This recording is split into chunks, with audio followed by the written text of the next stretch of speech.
शीघ्रता करें। मैं पुनः यहाँ से नाम पुकार रहा हूँ, अन्यथा मैं यहाँ पर जो हमारे शंका समाधान मीडिया के माध्यम से आते हैं उनको यहाँ पर प्रारंभ करता हूँ। नमोस्तु महाराज जी। महाराज जी, मेरा प्रश्न उन बच्चों की तरफ से है जो बच्चे जैन धर्म में संस्कारित होकर जैन धर्म का पालन करना चाहते हैं, लेकिन वहीं उनके जो माता पिता हैं या परिवार उनका सहयोग ना करते हुए उनको कहता है कि ये सब चीज़ छोड़ो, मिथ्या है। ऐसे पेरेंट्स के लिए आप क्या संदेश देना चाहते हैं? देखिए, ये कलयुग है और कलयुग में उल्टी गंगा बहने लगती है। कहीं तो माँ बाप चाहते हैं कि बच्चे संस्कारित बने, लेकिन कई बार ऐसे उदाहरण भी देखने को मिलते हैं कि माँ बाप अपने बच्चों के संस्कार को बिगाड़ देते हैं। ये बड़ा विचित्र हाल है। अभी कुछ दिन पहले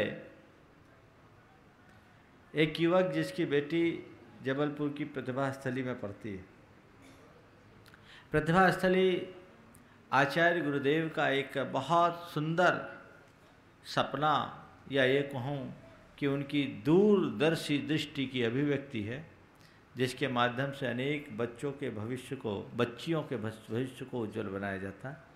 संस्कार युक्त शिक्षा का इससे अच्छा अधिष्ठान आज देश में कहीं नहीं, जहाँ बच्चों को उच्च स्तरीय शिक्षा मूलभूत संस्कारों के साथ दी जाती है। निश्चित रूप से वो बहुत अच्छी चीज़ है। तो उस प्रतिभा स्थली में उसकी बेटी पढ़ती, और जब बेटी वहाँ से संस्कार लेकर आई तो उसके पिता ने उसे दोबारा न भेजने का फैसला केवल इसलिए लिया कि बेटी रात में नहीं खाती, और होटल में भी अगर हम उनको ले, आलू प्याज नहीं खाती, वो पसंद नहीं करती इन चीज़ों को, और होटल में भी ले जाएं तो 9 बार नमोकान पढ़ती तो उनको थोड़ा अटपटा लगता है कि ये कहाँ कौन सी जगह चले गए। ऐसे माँ बाप के लिए मैं क्या कहूँ। वे अपने बच्चों के भविष्य के साथ बहुत बड़ी खिलवाड़ कर रहे हैं।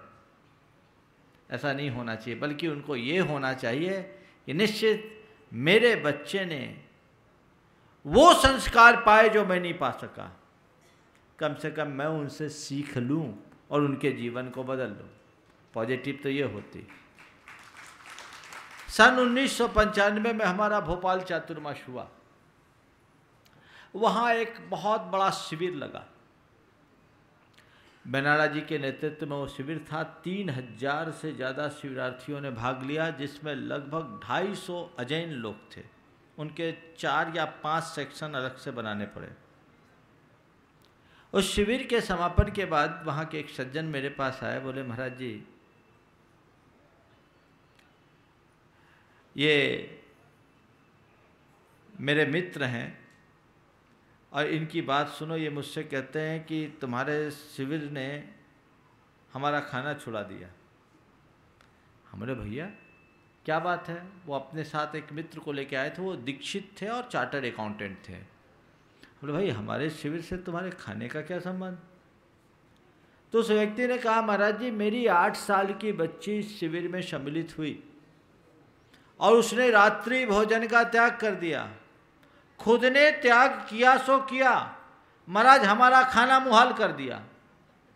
हम खाने के लिए बैठे तो कहते, पापा आप रात में क्यों खाते, रात में खाने में जीव हत्या होती है, नॉन वेज का दोष लगता है, आप क्यों खाते हैं। 4-5 रोज जब बच्ची रोज रोज ऐसा कहने लगी तो उनको खुद शर्म आई और उनने कहा, महाराज मैंने रात में खाना कल से बंद कर दिया है, आज आपसे आशीर्वाद लेने के लिए आया हूँ, आप रात्रि भोजन छुड़वा दो। तो मैं पूछता हूँ, वो अजैन अच्छे या ये जैन। सोचो, हम जब तक अपने मूलभूत संस्कारों के प्रति दृढ़ और प्रतिबद्ध नहीं होंगे तब तक हमारा कल्याण नहीं होगा। जैन लोग खूब प्रवचन सुनते हैं, पर प्रवचन सुनने से थोड़ी जीवन का कल्याण होगा। कोरे कोरे सुनने से क्या होगा।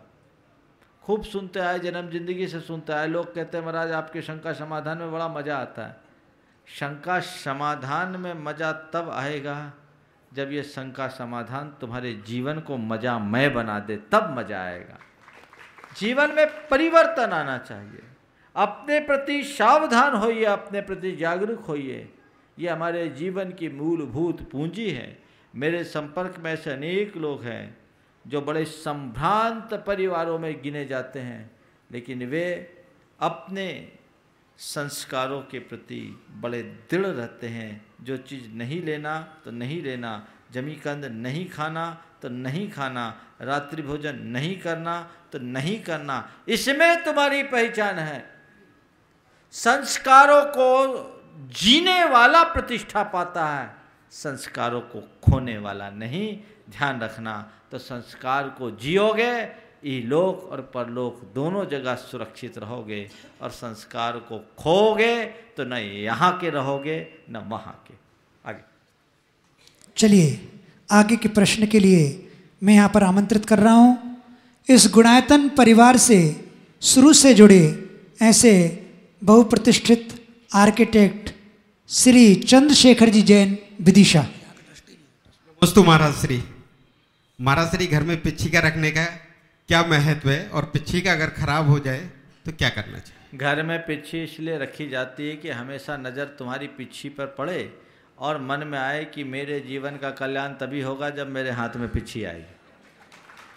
महाराज श्री कब देंगे? बोल रहे हैं ना, वो गलत जगह अप्लाई किया आपने। जहाँ से मिलते चले जाओ, वैकेंसी निकल जाएगी, मैं रिकमेंड कर दूंगा और ये हो जाएगा। नियमित देखो, पिच्छी को देखकर ये प्रेरणा लो कि मेरे हाथ में पिच्छी आए, वो दिन कब आए जब मैं पिच्छी को ग्रहण करूं। और हमेशा पिच्छीधारियों के प्रति सम्मान का भाव, उनके प्रति अनुराग का भाव बना रहे। घर के ऐसे स्थान पर जहाँ पवित्रता हो, शुद्धता हो, जैसे पूजा घर, सामायिक का कक्ष, उसमें पिच्छी को रखें और उसे एक कांच के कवर में शोकेस जैसा बना कर रखें, ताकि मॉइस्चर वगैरह का उस पर प्रभाव न पड़े, और साल में 1-2 बार उसे धूप दिखाते हुए रहें तो आपको काम होगा। भावना भाव कि पुण्य के योग से थोड़ा पुरुषार्थ किया, पुरानी पिच्छी तो हाथ में मिल गई, वो दिन कब आएगा जब गुरु की कृपा से मेरे हाथ में नई पिच्छी आएगी और मैं अपने जीवन का कल्याण करूँगा। हमारे चंद्रशेखर जी इस गुणायतन परिवार के ट्रस्टी भी हैं, आपको बता दें। और आगे मैं पुकार रहा हूँ श्रीमती बेबी छावड़ा, सोरहाट, आसाम। जोरहाट। नमोस्तु महाराज जी। महाराज जी, मेरा प्रश्न ये है कि किसी भी व्यक्ति के पाप और पुण्य के जो कर्म होते हैं वो उसके परिवारजनों पे क्या असर करता है? देखो, ये निमित्त नैमित्तिक संबंध होता है। हमारे यहाँ शास्त्रों में एक शब्द आता है दाय भाग। दाय भाग, संतान के ऊपर माता पिता का पुण्य अथवा पाप भी दाय भाग में मिलता है। जैसे एक व्यक्ति किसी करोड़पति अरबपति के घर में जन्म लिया, तो जिस दिन जन्म लिया उसी दिन से वो अरबपति हो गया। इसके लिए उसने कोई पुरुषार्थ नहीं किया, कोई पराक्रम नहीं किया, अभी माँ के पेट में ही आया है। ये जो उसको मिला, ये सारी फैसिलिटीज मिली, वो किसके दम पर मिली? माँ बाप के दाए भाग के रूप में। इसी प्रकार कोई व्यक्ति किसी भिखारी के घर जन्म लिया तो जन्म से भिखारी हुआ, ये दाए भाग। लेकिन ये हमेशा टिका रहे इसकी गारंटी नहीं। राजा के घर में जन्म लेने वाला भी रंक बनकर मर सकता है। हमारे इतिहास में ऐसी अनेक कहानियां हैं। अब भिखारी के घर में पैदा होने वाला भी सम्राट बन सकता है। आपके एपीजे कलाम इसके उदाहरण हैं, जो एक मल्लाह के घर में पैदा हुए और भारत के राष्ट्रपति बन गए, और वर्तमान में चाय बेचने वाला भारत का प्रधानमंत्री बना हुआ है। तो हुआ क्या? मिला उसको कुछ नहीं, पर उसने अपने पुरुषार्थ के बल पर अपने आप को शिखर पर पहुंचा दिया। तो कुछ अंशों में माँ बाप का या संतान का एक दूसरे पर प्रभाव पड़ता है। अब देखिए, जिसके घर एपीजे कलाम जन्म लिए या नरेंद्र मोदी जन्म लिए, जब वो प्रधानमंत्री बने तो उनके माता पिता और भाई बंधुओं की प्रतिष्ठा ऑटोमेटिक बढ़ी कि नहीं बढ़ी? समझ गए? तो क्या हुआ? ये किसका असर है? पुण्य का। तो पुण्य प्रताप देता है। तो एक व्यक्ति के पुण्य की छाया उसके परिवार पर पड़ी बिन लादेन ने पाप किया, उसके पाप का प्रभाव उसकी संतानों पर पड़ा। उसकी कुछ संतान को इधर उधर भागना पड़ा, छिपना पड़ा, अपनी पहचान बदलनी पड़ी। तो एक पापी व्यक्ति के पाप का असर भी उसके परिवार पर पड़ता है, और एक पुण्य आत्मा जीव के या जिसके पुण्य का योग है उसके पुण्य का प्रभाव भी बहुत अंशों में परिवार पर पड़ता है। आप देखते होंगे कई घरों में एक संतान ने जन्म लिया और उस घर में पोबारा होना शुरू हो गया, और कई बार ऐसा होता है कि एक आदमी मरा और जिंदगी बदल गई।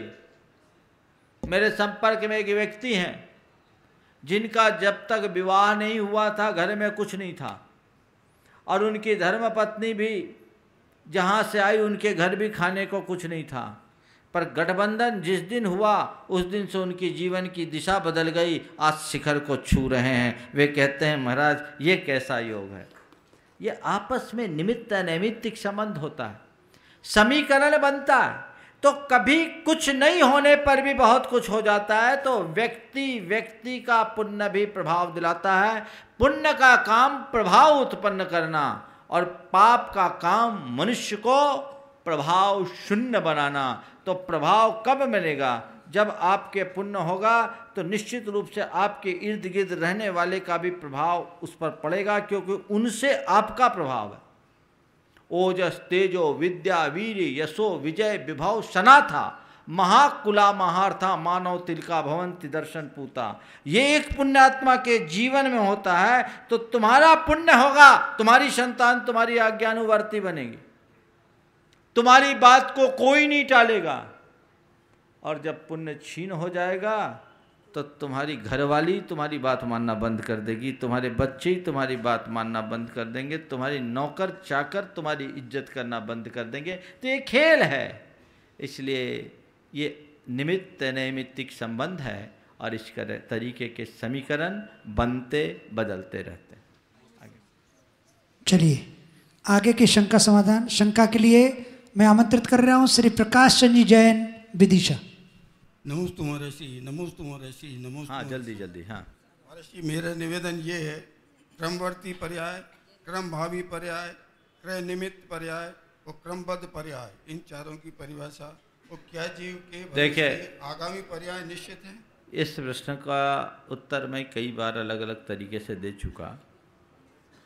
सबसे पहली बात तो मैं बताऊं, क्रम भावी, क्रम नियमित, क्रमवर्ती शब्द तो आगम में मिलता है, क्रमबद्ध पर्याय आगम का नहीं है। क्रम भावी यानी एक के बाद एक क्रम से आना, क्रमवर्ती यानी एक के बाद एक से क्रम आना, क्रम में आना। क्रम भावी, क्रमवर्ती और क्या पूछा? क्रम नियमित यानी एक गुण की एक काल में एक ही पर्याय होगी, अनेक पर्याय नहीं होगी, इसका नाम है क्रम नियमित। और क्रमबद्ध का मतलब है इसके बाद इसको ही आना है। जैन धर्म क्या कहता है?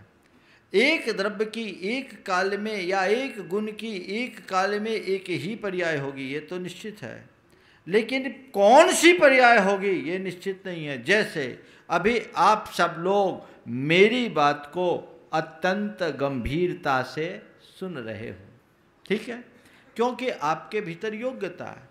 लेकिन इस समय आपको मैं गंभीरता से बोल रहा हूँ तो सुन रहे हो। अगर जोक सुना दूँ तो खिलखिला उठोगे, और कोई आश्चर्यजनक बात कर दूँ तो आप चकित रह जाओगे, कोई आक्षेप लगा दूँ तो चौंक जाओगे, होगा ना, और कोई भयावना दृश्य उपस्थित कर दूँ तो कांप जाओगे। तो आपका चौंकना, आपका कांपना, आपका चकित होना, आपका खिलखिलाना और आपका गंभीरता से सुनना, ये सब किस पर निर्भर हुआ? किससे निर्भर हुआ? जो सामने निमित्त मिला। समझ गए ना? संभावनाएं सब थी। जिस समय आप गंभीर होकर के सुन रहे हो उसी समय आपके अंदर खिलखिलाने की भी योग्यता है, चौंकने की भी योग्यता है, चकित होने की भी योग्यता है, कांपने की भी योग्यता है, घबराने की भी योग्यता है। पर योग्यता कौन सी प्रकट हुई? जैसा सामने निमित्त आया।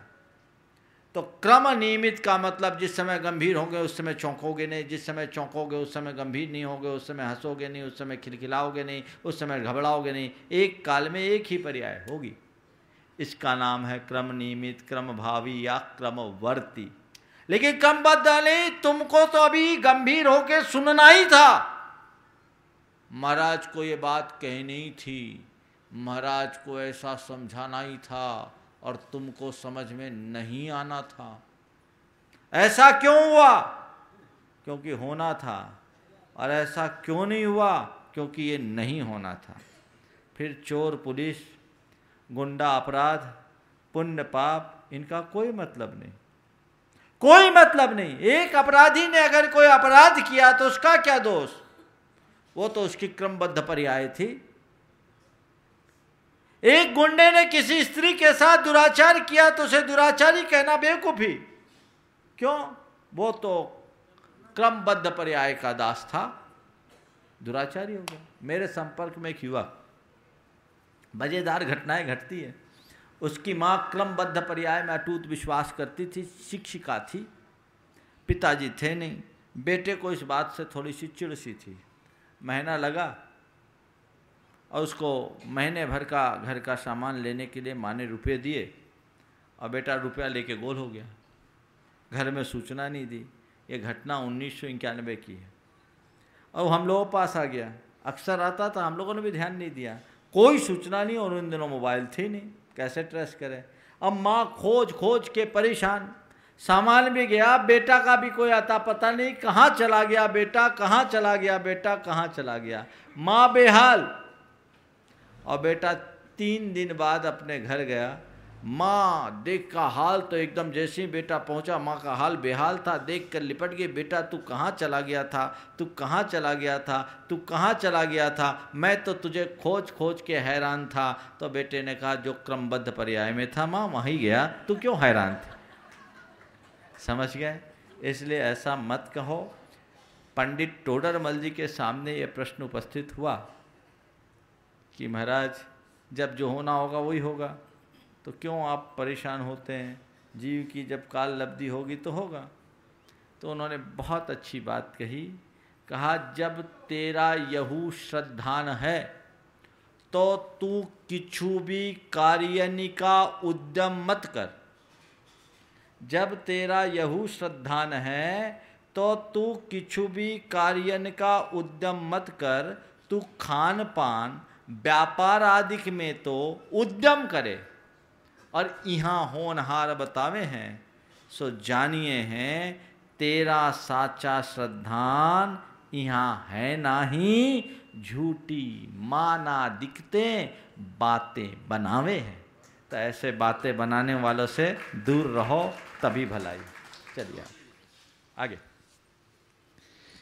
चलिए, आप श्री प्रकाशन जी, बगल में चाची जी खड़ी थी हमारे, विदिशा से आपने एक सोने की अंगूठी यहाँ गुणायतन को भेंट करी है। उनके दान की अनुमोदना करें आप सभी लोग। और इसके पूर्व में मैंने बताया था एक सोने की और रिंग आई थी श्रीमती प्रेमलता जी पहाड़ी इंदौर की ओर से। कुछ गुप्त दान भी बड़ी राशि के रूप में आया है। जितनी राशि है सारे कार्यक्रम के अंत में करना, बीच में कोई अनाउंसमेंट नहीं। 5 मिनट पहले मैं छोड़ दूंगा तब करना, अभी शंका समाधान के बीच में अनाउंसमेंट नहीं। आइए प्रश्न के लिए। हाँ। अगले प्रश्नकर्ता के लिए श्री अनुभव जैन, दिल्ली। नमोस्तु महाराज श्री। महाराज श्री, हमें ज्ञान भी हो कि मंदिर जाना चाहिए और श्रद्धान भी हो कि हमारे को देव दर्शन रोज करना है, लेकिन फिर भी किसी कारणवश मंदिर रोज ना जा पाए तो ऐसे व्यक्ति क्या कर सकते हैं? मंदिर न जा पाए और मंदिर न जाएं, इन दोनों में अंतर है। ठीक है?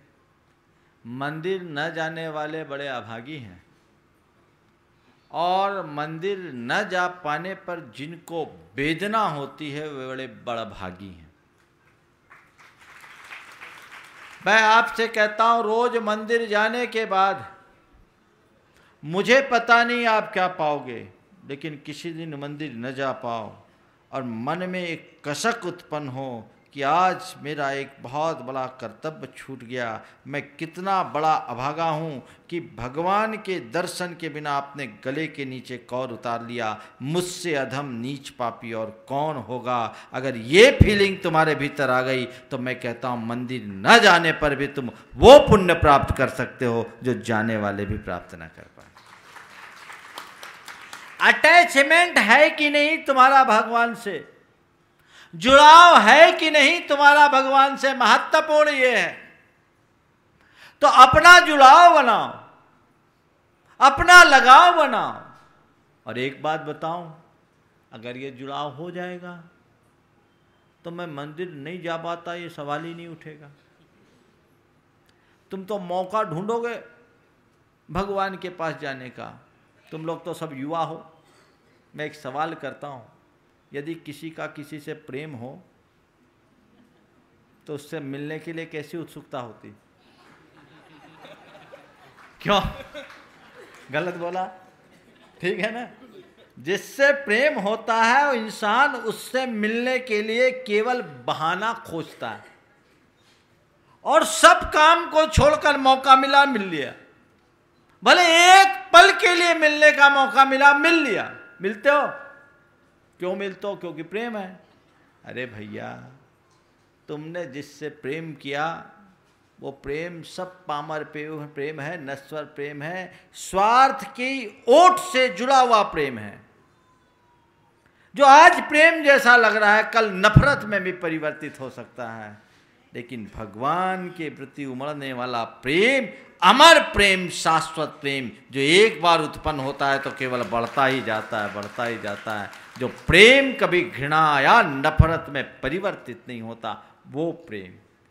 तो बस भगवान से प्रेम करो भाइयों, भगवान से प्रेम करो।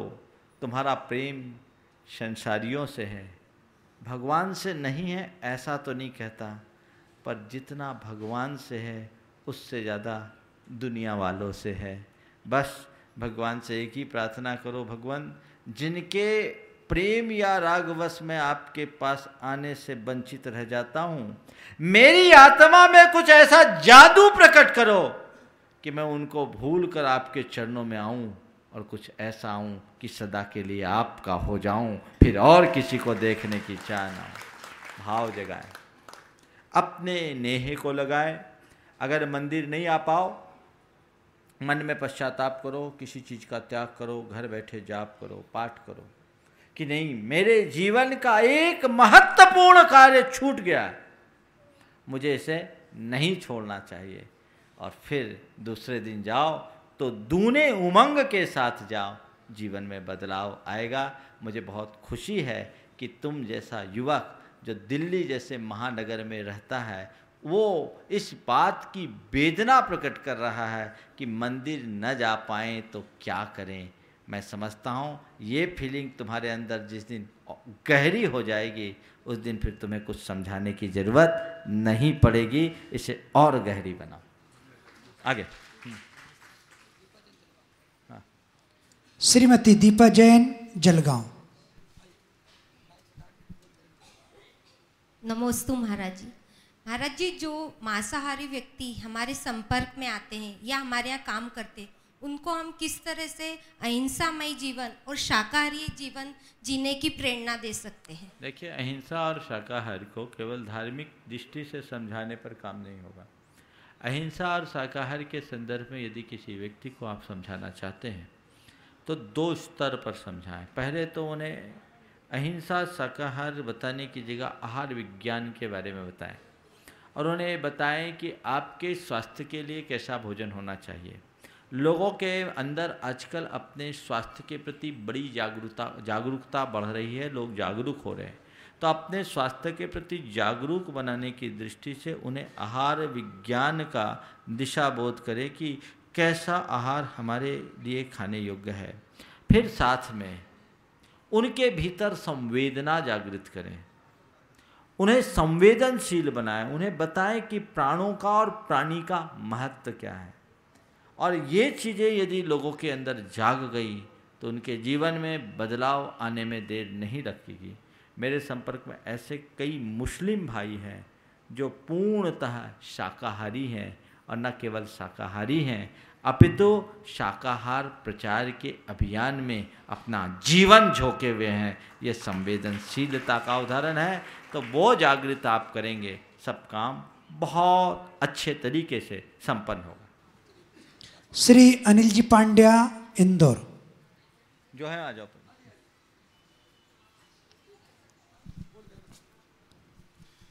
नमस्ते महाराज जी। महाराज जी, शास्त्रीकृत जिनालय में प्रतिमाओं की संख्या कितनी होती है एवं उनकी प्रतिष्ठा कैसे होती है? सहस्त्रकूट जिनालय में 1008 प्रतिमाओं का उल्लेख आता है। जो हमने प्राचीन प्रतिमाओं को देखा है, जैसे बानपुर में, कोनीजी में, रहली पटना में, ये सब 10वीं 11वीं शताब्दी की प्रतिमा जी है। तो ये सब 1008 प्रतिमाएं हैं। इनकी प्रतिष्ठा चूँकि एक ही फलक में उत्कीर्ण है, तो मुझे लगता है उस पूरे फलक को ही बिंब मानकर प्रतिष्ठा कर दी जाती होगी। अलग से जहाँ एक एक प्रतिमाओं को प्रतिष्ठित किया जाए, उनमें अलग के लिए सबका अलग अलग संस्कार मंत्र दिया जाता हो। चलिए आगे के प्रश्न के लिए श्री सोनू सोनल जैन। नमोस्तु महाराज जी। महाराज जी, मेरे पास जैसे आधा घंटे का समय है मंदिर में, तो मैं स्वाध्याय करूं या पूजा? पहले पूजा करो, फिर बच जाए समय तो स्वाध्याय करो। समय लिमिटेड ही है तो पूजा करो। पहला कर्तव्य यह है कि आप पूजा करो। श्रावक के मूल गुणों में पूजन है, स्वाध्याय नहीं। स्वाध्याय में आप क्या पढ़ते हो? देव पूजा गुरु पास्ती स्वाध्याय सही मस्तम है।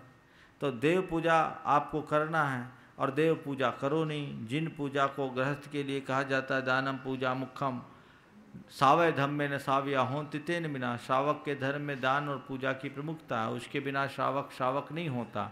और आप पूजा न करो तो फिर श्रावक कहाँ कहलाओगे? इसलिए पूजा जरूर करो। हाँ, छोटी पूजा भी कर सकते हो। चलो चलिए आगे के प्रश्न के लिए श्री कमलाकर सोनाकर। नमस्ते महाराज जी। नमस्ते। मेरा प्रश्न ये है महाराज जी कि दीक्षा लेने के लिए क्या ब्रह्मचारी होना जरूरी है, क्या उसके संसार में रह के भी बाद में दीक्षा ले सकते हैं? हाँ, दीक्षा लेने के लिए आजीवन ब्रह्मचर्य लेकर के ही दीक्षा लेने की कोई गारंटी नहीं है, कोई जब अनिवार्यता नहीं है। विवाह के उपरांत भी दीक्षा ले सकते हैं। हमारे 24 तीर्थंकरों में से 19 ने तो ऐसा ही किया कि वो विवाह किए, बाद में वैरागी बने। लेकिन आज के युग में ये एक ऐसा दलदल है जिसमें पांव डालने के बाद निकलना बड़ा कठिन होता है। इसलिए यदि अभी बचे हुए हो तो जल्दी फैसला कर लो, पता नहीं बाद में उसके लायक बचोगे कि नहीं बचोगे। ठीक है ना? हाँ, निकलना चाहते, पांव डाल दिया है ना, तो हमसे मत पूछो, घर वाले को झेलो, फिर बात करना। चलो चलिए आगे के प्रश्न के लिए श्री सतीश कुमार दमोह। नमस्ते महाराज जी। मेरा क्वेश्चन है महाराज जी कि 24 घंटे और 24 तीर्थंकर ही क्यों? 24 घंटे और 24 तीर्थंकर ही क्यों? क्योंकि 24 घंटे काल चक्र से जुड़े हुए। काल चक्र जो बीतता है दिन से बीतता है, दिन से घड़ी से घंटा, घंटा से मुहूर्त, घड़ी से मुहूर्त, घंटा दिन, और दिन के पहर दिन, दिन के बाद मास, मास के बाद ऋतु, ऋतु के बाद वर्ष, वर्ष के बाद युग, और युग के बाद बढ़ते बढ़ते काल का एक कल्प होता है। तो हमारा ये पूरा काल चक्र 24 घंटे में घूमता है। और तीर्थंकर काल चक्र को संभालने के लिए आते हैं, इसलिए 24 होते हैं। तो 24 काल चक्र को संभालने वाले भी तो 24 ही चाहिए, और क्या होगा? मुझे यही समझ में आता है। अगले प्रश्नकर्ता श्री नीलेश जैन, 12 सिवनी। नमस्ते महाराज जी। महाराज जी, मैं अभी अमेरिका में कार्यरत हूँ और वहाँ पे जैन मंदिर है, वहाँ डेली जाते हैं हम लोग। बट वहाँ पे जब अभिषेक होता है तो कुएं और बोरवेल की कोई व्यवस्था नहीं है, ना ही अनुमति है। तो अभी नल के जल से उनका अभिषेक होता है। तो इस स्थिति में हमें क्या करना चाहिए? इसका मैं क्या बताऊं, देश काल की स्थिति अनुसार करना चाहिए। वहाँ कुछ ऐसे प्रोविज़न बने हुए हैं जिसमें आपको अभिषेक का जल लाना मुश्किल है। डॉक्टर पांड्या साहब यहाँ बैठे हैं, उनने पूरा जीवन अमेरिका में बिताया। उनसे पूछ लो वो कैसा करते हैं। वो जैसा करते हैं वैसे आप भी करते रहो, यही एक रास्ता है। हाँ, पानी को उबाल लेते हैं और उबाल करके फिर उसको ले लेते हैं। आप आइए ना थोड़ा, आप बता दीजिए, सब लोग सुन लेंगे, बहुत अच्छा रहेगा। जब तक वो आ रहे हैं तब तक दूसरा प्रश्न है। हाँ, आने दो। हाँ, जब तक डॉक्टर श्रीपाल कोठारी जी प्रश्न पूछने। हाँ, जल्दी। आरंभ हिंसा में बहुत जीवों का घात होता है, क्या सावधानियां बरतने की हिंसा जीवों का घात कम हो? देखो, आरंभ में हिंसा है या आरंभ हिंसा की ही पर्याय है। यथासंभव आरंभ से बचें और जितना आरंभ करें उसमें सावधानी रखें। यत्नाचार यानी अपेक्षित सावधानी, जिसमें कम से कम आरंभ हो। जैसे एक उदाहरण देता हूँ, घर में आप बुहारी लगा रहे हो और आपने नारियल की झाड़ू से बुहारी लगाई या और किसी कड़ी झाड़ू से बुहारी लगाई, तो कोई सूक्ष्म जीव होंगे वो भी बचेंगे नहीं। और यदि आपने फूल बुहारी से कोमलतापूर्वक झाड़ू लगाई और आपको कोई जीव जंतु दिख गया तो उसको बड़े कोमलता से एक साइड किया, तो उस आरंभ में पहले वाले आरंभ की अपेक्षा अल्प हिंसा होगी और ये यत्नाचार आपको पाप से बचाएगा। तो ऐसे ही उदाहरण है, प्रमाद छोड़कर जितना बने यत्नाचार पूर्वक क्रिया करना चाहिए। आगे श्री एक ही आगे बहुत लोग हैं। हाँ, चलिए, डॉक्टर महेंद्र जी पांडे बता रहे हैं कि अभिषेक हम वहाँ कैसे करते थे और आप लोग कैसे करें। करते हैं, आज भी उनके बच्चे हैं। हाँ, ये भी जाते हैं। हाँ, देखिए, न्यूयॉर्क में तो बहुत सरल है, क्योंकि न्यूयॉर्क में जितना पानी आता है सब बर्फ का पिघला हुआ या झील से अपने आप बहता हुआ कलेक्ट होता है और डिस्ट्रीब्यूट होता है। उसमें कहीं भी ह्यूमन इंटरफियरेंस नहीं है, कहीं भी कोई आदमी का हाथ या कोई पंप या कुछ नहीं लगता है। और जगह जहाँ पर ट्यूबवेल या ये हो सकता है, तो अधिकतर मंदिरों में यही होता है कि पानी उबाल लिया जाता है और फिर प्रक्षाल कर ली जाती है। ठीक है, इसके अलावा और कोई उपाय नहीं, देश काल के अनुरूप धर्म करना पड़ता है। कम से कम आप समुंदर पार जाकर देव पूजन और भगवान का अभिषेक तो कर रहे हो, ये सराहनीय कदम है। विकल्प खोजो। और मेरे संपर्क में एक युवक है, विवेक जैन, वो सिंगापुर में रहता है। वो क्या करता है, वहाँ कुआं का पानी नहीं मिलता, एकासन करता है, तो एक मशीन ले आया मॉइस्चर पकड़ने वाला, और उस मॉइस्चर से वो पानी बनाता है और उसी पानी से भगवान का अभिषेक करता है और उसी पानी से एकासन में शुद्ध भोजन करता है। तो सिंगापुर के क्लाइमेट और अमेरिका के क्लाइमेट को देख लीजिए, कहाँ क्या है, जहाँ चाह वहाँ रहा। चलिए आगे के प्रश्न के लिए श्री प्रकाश जैन, राजेंद्र गांव।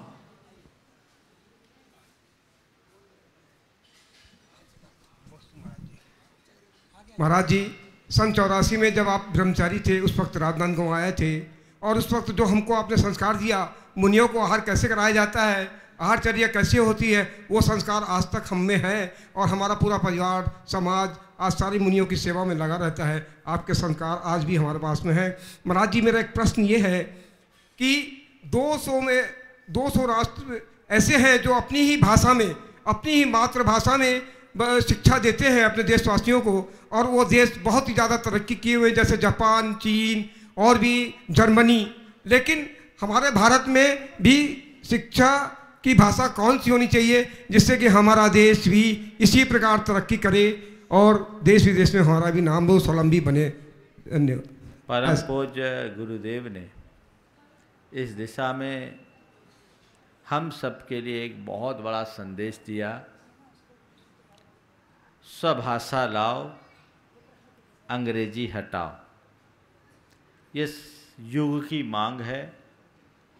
भाषा और संस्कृति दोनों एक दूसरे से जुड़े हैं। यदि हम अपनी संस्कृति को अक्षुण्ण बनाए रखना चाहते हैं तो हमें अपनी भाषा को कायम रखना होगा, भाषा को प्रतिष्ठित रखना होगा। आजकल के दिनों में अंग्रेजी माध्यम के बढ़ते हुए चलन से जो अपसंस्कृतियाँ विकसित हो रही है बहुत चिंतनीय है। इसने राष्ट्र का भी विकास रोका है और हमारे चरित्र की हत्या करना भी शुरू कर दिया है। लॉर्ड मैकाले की जो शिक्षा पद्धति है वो कतई भारत की जो आंतरिक व्यवस्थाएं हैं उनके अनुकूल नहीं है। तो भारत को भारत बनाना हो तो तो हमें भारतीय भाषाओं का आलम्बन लेना होगा। गुरुदेव ने कहा, इंडिया हटाओ, भारत बनाओ। भारत बनाने की ज़रूरत है और भारत को जगाने की ज़रूरत है। भारत का भाग्य विधाता बनने और बनाने की आवश्यकता है। विश्लेषक कहते हैं कि जो व्यक्ति की मातृभाषा होती है उसका चिंतन उसी में होता है। तो अपना चिंतन जिस भाषा में आप करते हैं आप वही बोले। मातृभाषा में कोई बात को जितनी आसानी से ग्रहण किया जा सकता है, दूसरी भाषा में नहीं। तो जब हमारे देश में इतनी उन्नत और परिष्कृत भाषाएं हैं तो हमें किसी दूसरे की भाषा का दास बनने का कोई औचित्य नहीं। मैं तो कहता हूँ लोगों को अपने हस्ताक्षर, सर्वप्रथम अपने हस्ताक्षर हिंदी में करने का प्रयास करना चाहिए और हिंदी माध्यम को आगे प्रवर्तित करने की कोशिश करनी चाहिए। आचार्य गुरुदेव का जब से ध्यान गया तब से उन्होंने प्रतिभा स्थली में अंग्रेजी माध्यम को हटा दिया, हिंदी माध्यम से आज वहाँ पढ़ाई कराई जाती है। लेकिन वो शिक्षा भी बड़ी गुणवत्तापूर्ण। उनका कहना भाषा सीखो लेकिन पर भाषा को माध्यम मत बनाओ।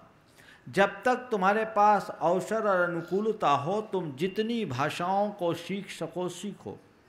और वो प्रतिभा स्थली में त्रिभाषाएं शिक्षा दी जाती है, अंग्रेजी, हिंदी, संस्कृत और अंग्रेजी की।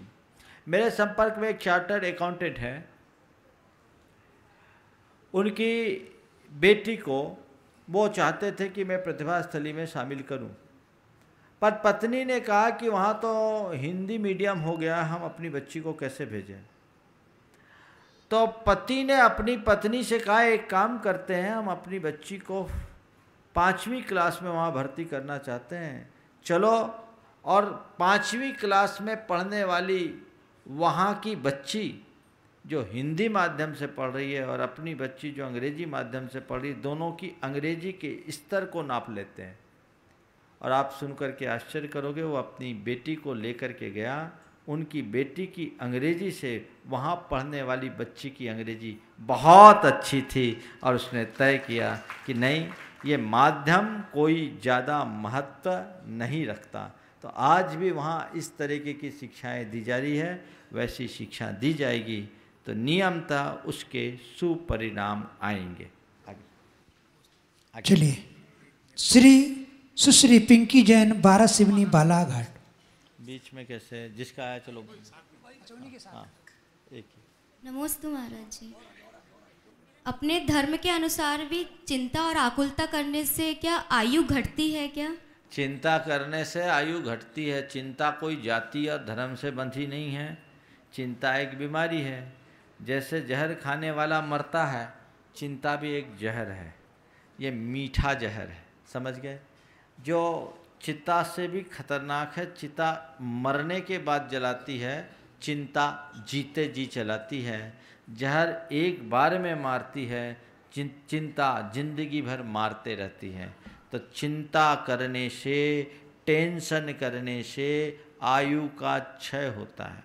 आचार्य कुंद ने असमय में आयु के क्षय के कारणों को गिनाते हुए कहा, विष वेयन रत्तक्षय भय सत्तक गहन संकलेशेन आहार उत्सासानाम निरोहना छिज्जदे आयु गुरुचरण पलन भंगे ही पवेर, ऐसे करके आखिरी में लाइन कहते हैं, अनय पसंगे ही विवेहे ही अवमिच्यु महादुखम पत्तोसी अनंत वो धीरो, जिसमें उन्होंने तनाव और अन्याय इन दो को भी अपमृत्यु का कारण बताया है। तो ये अपने अंदर संक्लेश होना, ये चिंता, संताप, संक्लेश सब एक ही पर्याय हैं। चिंता से जब हमारा खून जलता है तो आयु तो छीन होगी ही। एक निश्चिंत व्यक्ति लंबी जिंदगी जी सकता है, लेकिन व्यक्ति के सिर पर जब चिंता हावी होने लगे तो निश्चित रूप से वो अपनी आयु पूरी नहीं कर पाता, क्योंकि उस अवस्था में उसके आयु कर्म की उदीर्णा तेजी से होने लगती है। श्रीमती लता गंगवाल, गया।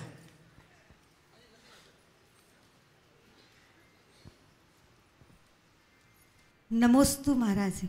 महाराज जी, संसारी जीव कदम कदम पर पल पल में नए कर्म बांधता है, तो क्या वो मुक्ति मिल सकती है उसे?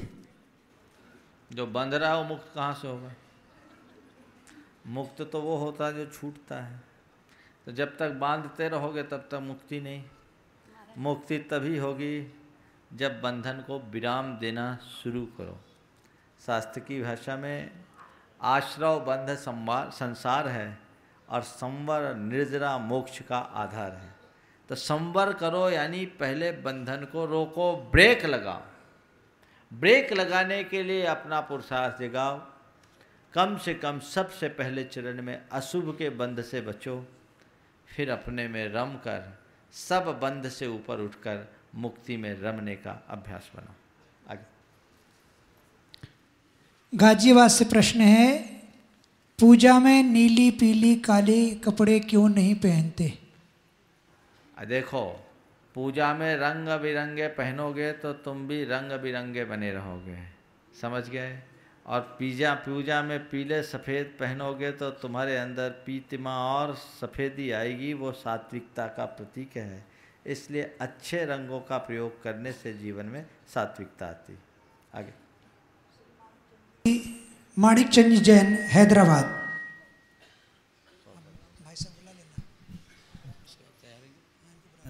गुरु चरणों में मेरा सत वंदन।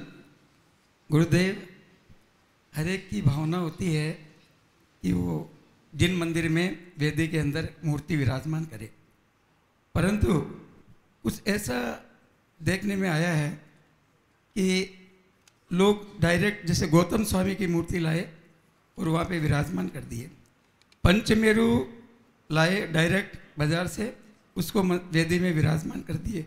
क्या ऐसा करना उचित है? देखिए, भगवान को या कोई भी बिंब जब तक उसकी विधिवत प्रतिष्ठा ना हो तब तक वो वेदी में विराजमान करने के योग्य ही नहीं।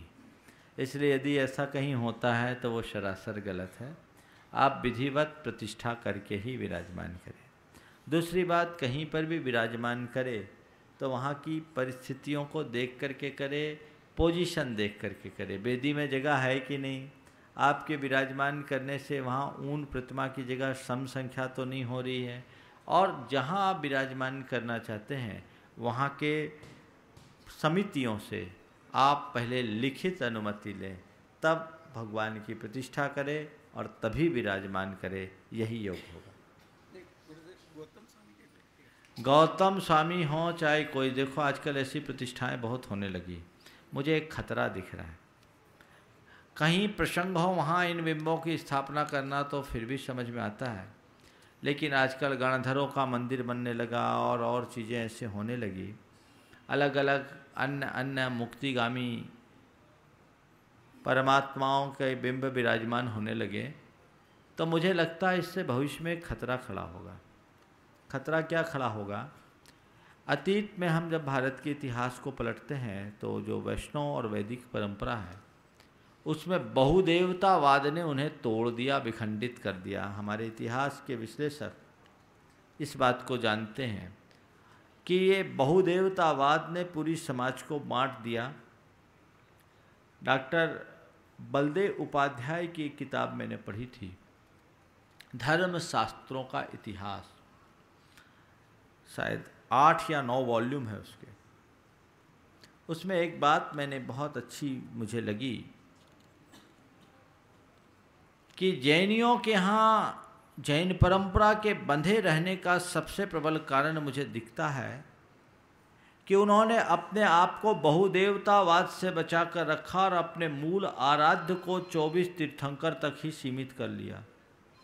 24 तीर्थंकरों के अतिरिक्त उन्होंने किसी 25वें को स्थान नहीं दिया। वे ही मूल आराध्य थे, तो वो उनकी पूजा अर्चा करते रहे। और इसीलिए तीर्थंकरों की प्रतिमाओं के नीचे देवी देवताओं का अंकन करके, बंधन मुद्रा में अंकन करके यक्ष यक्षिणी के रूप में इस बात को प्रकट कर दिया कि मनुष्य का स्थान देवी देवताओं से भी ऊंचा है, इसलिए परंपरा बंधी रही। निश्चित मुझे ये बात बहुत तार्किक लगी, लेकिन आजकल उत्साहपूर्वक अलग अलग तरीके से इन बिंबों का स्थापन कर रहे हैं। तो धार्मिक दृष्टि से भले मैं उसे गलत न कहूँ, लेकिन आने वाले इतिहास की दृष्टि से बड़ा अंतर हो जाएगा। अब मान लो कोई व्यक्ति हो, उसको कहीं कोई संयोग अनुकूल मिल गया तो जाएगा कहेगा मेरे तो गौतम स्वामी ही मुख्य हैं, यही गौतम गणेश हैं, मैं तो इन्हीं की पूजा अर्चा करूँगा और किसी की पूजा अर्चा नहीं करूँगा। इस तरह की भावनाएं और धारणाएं बनने लगेगी। फिर गौतम स्वामी को कभी गौतम गणेश ही मानना न भूल जाए, शुरू न कर दे, 24 तीर्थंकरों की भी उपेक्षाएं करना न शुरू कर दे। इन सब बातों पर बहुत गंभीरता से विचार करके ही इनका प्रवर्तन करना चाहिए। आगे ब्रह्मचारी निर्मल जी जैन झालावाड़। नमस्ते महाराज जी, गुणायतन के दर्शन करने के लिए आया था। आज 123 वंदना करके मैं जो है अपने आप को धन्य मान रहा हूँ। वास्तव में स्वास्थ्य के कारण से नहीं आ सकता था, परंतु हिम्मत करके आ गया और फिर समय मिला आपसे। इस गुणायतन के संबंध में ही मेरा एक प्रश्न है कि चौथे और पांचवें गुणस्थान में कितने सत्वत्व हम लोगों के हो सकते हैं, क्योंकि हमारे लिए यही कार्य, और मैं शायद फिर कभी आ सकूँगा नहीं आ सकूँगा। कितने तत्व है? स्वतत्व जो 5 हैं, देखिए 53 भाव हैं। आश्रव बंद तो सब जगह लगा ही हुआ है, लेकिन आपने पूछा चौथे और पांचवें में। चौथे और पांचवें में मुख्य रूप से अगर देखा जाए तो पांचवें में निर्जरा और संवर तो है। चौथे में जो निर्जरा है वह केवल उत्पत्ति के काल में, सम्यक दर्शन की उत्पत्ति के उपरांत एक अंतर मुहूर्त तक गुण श्रेणी निर्जरा होती। उसके बाद जो निर्जरा होती वो गुण श्रेणी निर्जरा न होकर सामान्य निर्जरा होती।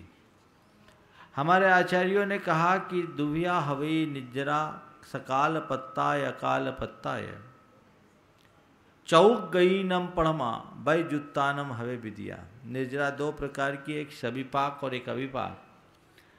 सविपाक निर्जरा चारों गति के जीवों को होती है, लेकिन अविपाक निर्जरा व्रतियों को ही होती है, जो पंचम गुणस्थान के पहले नहीं।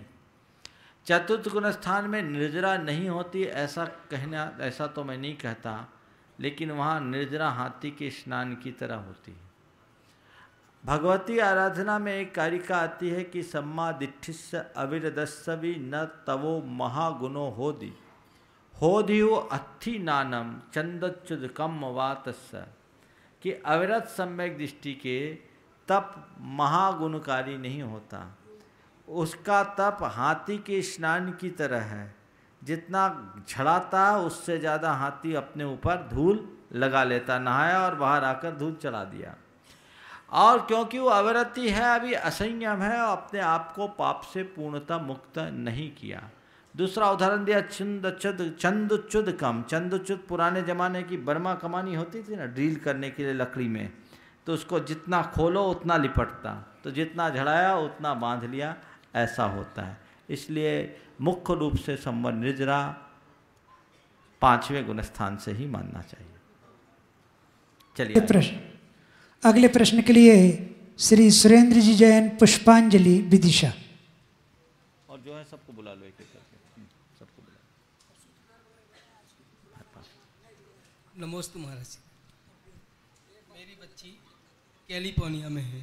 क्योंकि संस्कार शुरू से मंदिर के करने के थे, मैंने जब वो गई तो उसके लिए एक फोटो रख दिया पर पार्श्वनाथ भगवान का, उसको ही देख के वो मतलब पाठ करती है और भक्तांबर पढ़ लेती है। क्या यह उचित है हमारा? अरे अब तो हाईटेक हो गई भैया, यूट्यूब में सब है, नेट में ठीक सब है, ऑनलाइन सब देखते हैं। पारस चैनल और अन्य चैनल इसका प्रसारण कर रहे हैं। जिनवानी चैनल, पारस चैनल में लोग देखते हैं, लाभ लो। और भावना भाव कि अब कैलिफोर्निया में भी मंदिर सुना है बन गया है, तो मंदिर जाने का भी प्रयास यथासंभव करें। चलो आगे जो एक काम करो, अब जितने लोग हैं सबको सीधे डायरेक्ट बुला लो, अपना नाम बोलो। श्रीमती प्रेमलता पहाड़िया, किसी का नाम मत बोलो, टाइम लगता है। जितने आ जाइए डायरेक्ट बोलिए और अपना प्रश्न करिए, एक साथ आ जाओ बस। हाँ, समय कम है इसलिए सब हो जाए। मेरा प्रश्न ये है कि जो अपन विधान होते हैं उसके बाद जो हवन होता है उसमें जो स्वाहा बोलते हैं अपन, तो कर्मों को नष्ट करने से महावीर जिनेन्द्र राय नमः स्वाहा करते, तो स्वाहा का क्या अर्थ है? स्वाहा का अर्थ होता है सुष्टु हा स्वाहा, मैं अच्छी तरीके से त्याग करता हूँ, ये त्याग कर रहा हूँ, मैं आपको नमस्कार करते हुए अपने द्वारा समर्पण कर रहा हूँ ये अर्घ का, और अपने अंदर की विकृतियों का त्याग कर रहा हूँ, इस भाव से स्वाहा बोला करो। चलो आगे। और किसको? नमोस्तु महाराज जी, नमोस्तु। आगे की कार्रवाई। हाँ, नमोस्तु महाराज जी। अपना नाम बोल दो पहले। मेरा नाम अशोक चंचल, अशोक नगर से बोल रहा हूँ मैं ये पूछ रहा हूँ कि निर्माण लाड़ू पर नीचे मंदिर में चढ़ाते हैं अथवा उसको ऊपर चढ़ाएं तो ज़्यादा पुण्य मिलता है क्या? ऊपर चढ़ाएं तो और नीचे चढ़ाएं माने मंदिर में चढ़ाने से और पर्वत पर चढ़ाने चढ़ाएं। ये बताओ भैया, रोज मंदिर में दर्शन करते हो, वहाँ के भाव और पारसनाथ टोंक पे जाते हो, वहाँ के भाव एक से होते हैं क्या? हाँ, तो उत्तम तो वहीं है और वहाँ न जा पाओ तो यहाँ है। लेकिन मन मार कर ऊपर जाओगे तो कुछ नहीं मिलेगा और भाव करके यहाँ करोगे तो सब कुछ मिल जाएगा। तो खेल तो भाव का है, लेकिन जब तक सामर्थ्य है ऊपर जा कर के चढ़ाने की भावना रखनी चाहिए। बस समय हो रहा है, आगे की कार्यवाही कर ले पहले। प्रश्न अभी